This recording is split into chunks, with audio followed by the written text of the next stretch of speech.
दोस्तों सामने आपको नजर आ रही है महुआ मित्रा। तृणमूल कांग्रेस की तरफ से ये मेंबर ऑफ पार्लियामेंट है। वुमेन एम्पावरमेंट का जीता जागता एग्जाम्पल है। आज के डेट में अगर कोई लेडी, कोई यंग लेडी किसी को एमुलेट करेगी तो वो महुआ मित्रा जैसा बनना चाहेगी। गवर्नमेंट की एक बड़ी क्रिटिक है, आपको पता है तृणमूल कांग्रेस वर्सेस बीजेपी क्या बवाल चलता रहता है।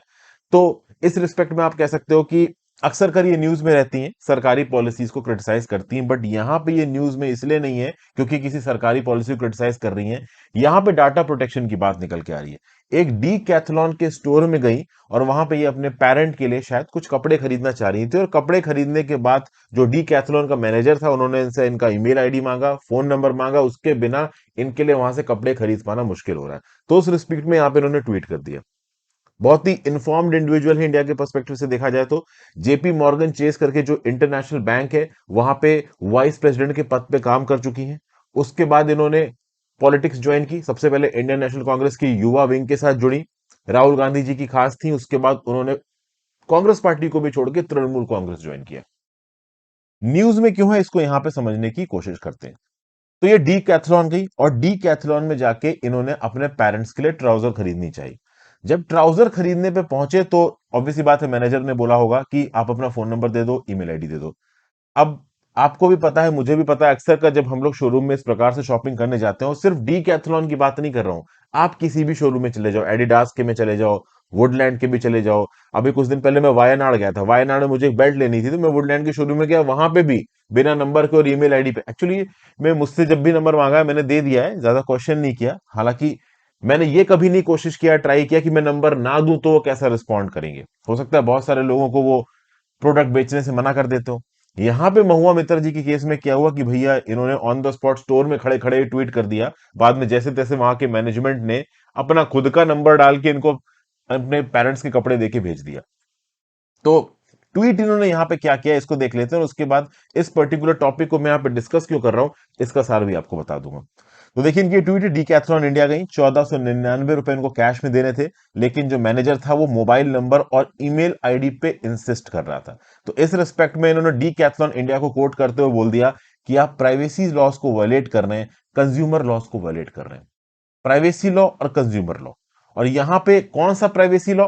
तो भाई अगर आपका ईमेल आईडी दिया जा रहा है और अगर आपका फोन नंबर दिया जा रहा है तो ऑब्वियस सी बात है वो फोन नंबर अचार मंगा डालने के लिए तो मांग नहीं रही है कंपनी। आगे आने वाले समय में हो सकता है कि आपको कुछ मार्केटिंग ऑफिसर्स के एसएमएस भेजे जाएंगे आपके फोन पे। अक्सर कर ऐसा होता है, आप कहीं से भी शॉपिंग करो उससे रिलेटेड मैसेज आते रहते हैं। और ये जो बड़ी बड़ी कंपनियां होती हैं ये स्पेंडिंग पैटर्न्स को ऑब्जर्व करती हैं। जैसे फॉर एग्जांपल अगर आप किसी स्टोर में कुछ खरीदने गए, आपने कुछ खरीदा, ठीक है, आपका नंबर रजिस्टर हुआ तो आपके अगेंस्ट ये शॉपिंग रजिस्टर हो गई। उसके बाद आगे आपने नए खरीदा, नया खरीदा। अब वैसे तो ये कंपनियां इस बेसिस पे इस बात को जस्टिफाई करती हैं कि अगर आपको कुछ रिटर्न वगैरह करना हो, डीकैथलॉन और बाकी जितने भी ब्रांड्स होते हैं इनकी खुद की रिटर्न पॉलिसी होती है। तो ये कंपनी जस्टिफाई करती हैं कि अगर आपका फोन नंबर हमारे पास होगा, ईमेल आईडी आपके हमारे पास होगा, तो जब आप रिटर्न करने आओगे कार्गो तो आराम से रिटर्न कर पाओगे। इस लॉजिक के बेसिस पे काम करते हैं। लेकिन ये बात बिल्कुल सच है कि ओवरऑल ये कंपनी स्पेंडिंग पैटर्न्स को एनालाइज करती है। तो जिस फोन नंबर और जिस ईमेल आईडी के अगेंस्ट ज्यादा पैसा खर्च किया गया है उसके ज्यादा ऑफर्स के मेल भेजे जाएंगे, उसके सामने ज्यादा मार्केटिंग की जाएगी। और हो सकता है उसकी इंफॉर्मेशन को किसी दूसरे, आप कह लो विक्रेता को सेल कर दिया जाए कि हाँ भाई ये पोटेंशियल कंज्यूमर है, ये आपसे काफी सारे कपड़े खरीद सकता है, इसकी परचेजिंग पावर ज्यादा है। क्योंकि बड़े बड़े ब्रांड्स करते क्या है, ये आइडेंटिफाई करने की कोशिश करते हैं कि हाँ भाई किस इंडिविजुअल की औकात है चीजें खरीदने की, कौन कितना पैसों की चीजें खरीद सकता है, कौन ज्यादा शॉपिंग कर सकता है, क्योंकि वही पोटेंशियल कस्टमर्स होते हैं बड़ी बड़ी ब्रांड्स के। तो महुआ मित्रा ने जब पहली ट्वीट डाल दी, उस ट्वीट के बाद इनके पास एक टॉप लॉयर है सुप्रीम कोर्ट के, उनका मैसेज आया। अब तब तक महुआ मित्रा स्टोर से निकल चुकी थी। इन्होंने बोला, मैनेजर की इन्होंने तारीफ की, मैनेजर देख के वैसे डर गया होगा, भैया मेंबर ऑफ पार्लियामेंट इतनी खतरनाक है, इन्होंने तो मोदी जी को नहीं छोड़ा, तो मैनेजर क्या है। तो मैनेजर की इन्होंने तारीफ कर दी, मैनेजर ने इनका नंबर डाल दिया होगा अपना और इनको छोड़ने दिया।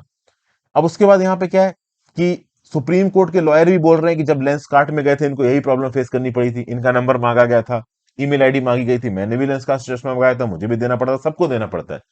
अब मैंने इस चीज को खुद से पर्सनली एक्सपीरियंस नहीं किया कि मैं ना दूं नंबर तो क्या होगा, वो सामान बेचेंगे नहीं बेचेंगे, that's a different thing. But ये जो टॉपिक यहाँ पे महुआ मित्रा ने उठाया है, इसके रिस्पेक्ट में इन्होंने कंपैरिजन भी दिया। इन्होंने बोला है कि भाई डी कैथलॉन इंडिया में से हमसे मोबाइल नंबर मांगे जा रहे हैं, ईमेल आईडी मांगे जा रहे हैं। इनका ये बोलना कि जब ये लंदन में थी, यूके में थी, उस समय पे जब ये डी कैथलॉन यूके में जाती थी, वहां पे ना मोबाइल नंबर मांगा जाता था ना ईमेल मांगा जाता था। अगर आपको इनवॉइस चाहिए, रिसिप्ट चाहिए, तो आपका ईमेल मांगा जाता था। अगर आप ना देना चाहो तो मत दो। तो यहां पे अब आपका ध्यान जाता है किसकी तरफ? कंसेंट की तरफ। क्या आप चाहते हैं कि आप अपना ईमेल एड्रेस दें या ना दें? अगर आप कोई सामान खरीदने गए हैं और आप उस पर्टिकुलर ब्रांड से बोल रहे हैं कि भाई मैं ईमेल आईडी नहीं देना चाहता, मैं फोन नंबर नहीं देना चाहता, तो क्या वो आपकी प्रोसेस को मतलब प्रोसेस करेगा आपकी रिक्वेस्ट को? देखिए क्या होता है कि अभी के लिए जो बड़े बड़े शोरूम्स है, मॉल्स है, इनका सिस्टम कुछ इस प्रकार से डिवाइस्ड है कि जब तक आपकी डिटेल, फोन नंबर या फिर कह लीजिए ईमेल आईडी नहीं पड़ेगा सिस्टम के अंदर, तब तक इनका सिस्टम प्रोसेस नहीं होगा। तो ओवरऑल अगर कोई दुकानदार आपका नंबर नहीं ले पा रहा है तो अपना नंबर डाल के वहां पे प्रोसेस कर सकता है। बट क्या इस प्रकार के सिस्टम्स बनाने सही है? इसके लिए हमें जाना पड़ेगा एक bill pay, personal data protection bill. ये 2019 का एक बिल है, ठीक है। पर्सनल डाटा प्रोटेक्शन बिल को 2019 में लेके आया गया था और उसको डिस्कस करने के लिए एक ज्वाइंट कमेटी बनाई गई थी जिसका नाम था joint committee on the personal data protection bill 2019। Personal data protection किस प्रकार से किया जाए, इसके लिए इस कमेटी ने 2 साल बहस की और फाइनली दिसंबर 2021 में कुछ रिकमेंडेशंस रखी गई। और जो personal data protection bill India के अंदर लाने की बात की जा रही थी, इसमें बोला गया कि भाई जो पर्सनल नाम का शब्द है हटा दो। बहुत सारे देखिए, अभी फाइनली ये बिल इंप्लीमेंट नहीं हुआ है, इसके लिए मैं कुछ ही आपको इसके वो बता रहा हूं, ये प्रोविजंस। इसको जीडीपीआर के साथ भी कंपेयर किया जाता था, general data protection regulation. GDPR बहुत स्ट्रॉन्ग मैकेनिज्म है, यूरोपियन यूनियन में ऑपरेट करता है। बहुत हद तक साउथ ईस्ट एशियन कंट्रीज ने इस जीडीपीआर के जैसे मैकेनिज्म को अडॉप्ट किया है। इंडिया में भी जब अभी रिसेंटली डाटा प्रोटेक्शन बिल का ड्राफ्ट निकल के आया ना दिसंबर 2021 में इस ज्वाइंट कमेटी के द्वारा, तो बोला गया कि बहुत हद तक जीडीपीआर जैसा है। अब उसमें क्या क्या बोला गया कि भाई पर्सनल डाटा प्रोटेक्शन बिल में पर्सनल हटा दो, यहां पे हम जनरल बेसिस पे डाटा प्रोटेक्ट करेंगे। पर्सनल हटाने का मतलब ये नहीं है कि हम पर्सनल डाटा प्रोटेक्ट नहीं करेंगे, पर्सनल डाटा भी प्रोटेक्ट करेंगे, कम्युनिटी के लेवल पे जो डाटा है वो भी प्रोटेक्ट करेंगे, मतलब ओवरऑल डाटा यहां पे प्रोटेक्ट करेंगे, ये यहां पे बोला गया। फिर भाई पहले के ड्राफ्ट में कुछ ऐसा था कि इंडिया के अंदर जो कंपनीज हैं वो इंडिया से बाहर इंडिया के कंज्यूमर्स का डाटा शेयर नहीं कर सकती। अक्सर कर आपने देखा होगा गूगल पे के ऊपर ये इल्जाम लगाया गया था कि गूगल पे के अंदर ये जो अकाउंट डिटेल्स होती हैं, क्रेडिट कार्ड डिटेल्स होती हैं एक इंडिविजुअल की, उसके जो स्टेटमेंट से ट्रांजैक्शन से उनको ट्रैक किया जाता है और क्रेडिट कार्ड के बेसिस पे एक इंडिविजुअल की कितनी परचेजिंग कैपेसिटी है इसका एक डाटाबेस बनाया जाता था। और ये डाटाबेस फॉरेन की कंपनीज के साथ शेयर कर दिया जाता था और फॉरेन कंपनीज उस हिसाब से इंडियन मार्केट को टारगेट करती हैं। तो इस प्रकार की एक्टिविटीज बैन हो जाएंगी डाटा प्रोटेक्शन बिल में, जो लेटेस्ट ड्राफ्ट यहां पे निकल गया है। हालांकि केंद्र की सरकार चाहे तो किसी कंपनी को परमिशन दे सकती है कि हाँ भाई वो फॉरेन में इंडिया के लोगों का डाटा शेयर कर सकते हैं। फिर एक रेगुलेटरी बॉडी यहां पे बनाने की बात की गई है मीडिया के लिए। जेल टर्म की बात की गई है 3 साल के 2 लाख तक का, अगर डाटा प्रोटेक्शन वायलेशन यहां पे ओवरऑल ड्रॉप किया जाता है। पर्सनल नाम के शब्द को ड्रॉप कर दिया गया है। कोई भी गवर्नमेंट एजेंसी जो कि इस लेजिस्लेशन के अंदर नहीं आएगी उसको गवर्नमेंट यहां पे आइडेंटिफाई कर सकती है। बेसिकली ये जो डाटा प्रोटेक्शन बिल का ड्राफ्ट निकल के आया दिसंबर 2021 में, इसमें 4 चीजों के ऊपर ध्यान दिया गया है: consent, breach, transition period, data fiduciary. अब ये सारे फैक्टर्स मैं आपको अलग से बताऊंगा। इसमें एक बहुत इंपॉर्टेंट चीज है कंसेंट, किसी भी चीज में हामी भरना। तो अगर आप किसी शोरूम में जाते हो और वहां से जाके कुछ खरीदते हो, तो आपसे अगर नंबर मांगा जा रहा है, ईमेल मांगा जा रहा है, तो आपके कंसेंट पे डिपेंडेंट होना चाहिए। आपने बोला कि हाँ भाई मैं अपने कंसेंट देता हूं कि मुझे ये चीज खरीदनी है, ठीक है ना, और मुझे नंबर नहीं देना। तो ऐसे केसेस में कंसेंट का जो बेसिक एथोस है वो तब पूरा होगा जब सामने वाला बिना आपका फोन नंबर लिए, बिना आपका ईमेल आईडी लिए आपको सामान दे दे और उसके साथ आपको एक बिल दे दे।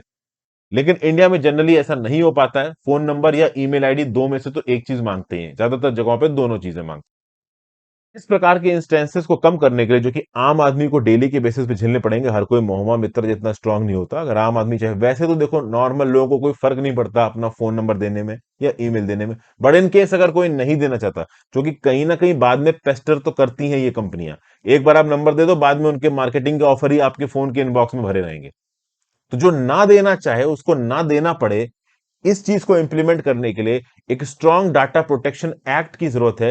लेकिन अनफॉर्चुनेटली हमारा अभी डाटा प्रोटेक्शन बिल के ही फॉर्म में है, फाइनल पास नहीं हुआ। इसका जल्दी से जल्दी फाइनल तरीके से पास होना, एक एक्ट बनना, नियम कानून बनना जरूरी है।